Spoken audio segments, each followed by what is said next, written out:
Добро утро, драги телевизионни радиомечтатели. Пропускаме глупостите.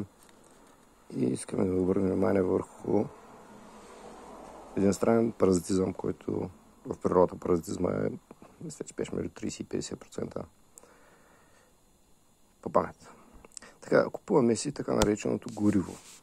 То има единична цена, количество. Има едни неща наречени ДДС и АКЗЦ и ЦЦ и нетна стойност. Съответно забелязваме, че сме си купили на цена 2,25, количество 8,89, съответно в литри в левове. Затова сме дали цели 20 лева, но така наречената нетна стойност, т.е. колко струва горивото? Ето е, нетна стойност. Нетна стойност 10,93. Горните две неща, които са също пари, които някой ни е взел, така нареченото ДДС и АКЗЦ и ДЦ.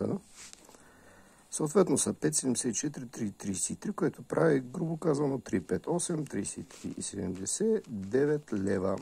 И няколко стотинки отгоре, 7 стотинки, ако трябва да бъдем точно.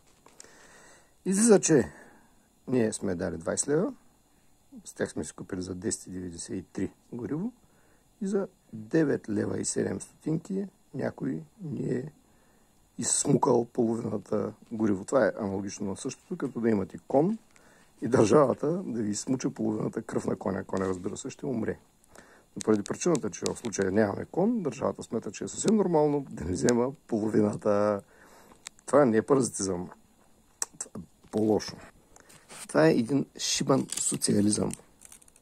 Къде си, апостоле? Шибания социализъм, държавата ти прибира половината пари. Ако трябва да бъдем точни, сега не са половината пари. 9,7 до 10,93, да речем, има една разлика от почти колко? 93 стотинки веднъж и още 93 стотинки, какво прави лев и 86. Държавата щедро ви отпуска едни лев и 86 от това, което е откраднала от вас. През Турска имало било десятък, нали? Десятък е 10%. В случая говорим за акциз, който по памет ще кажа, че е нещо като 45%. Къде си, апостоле?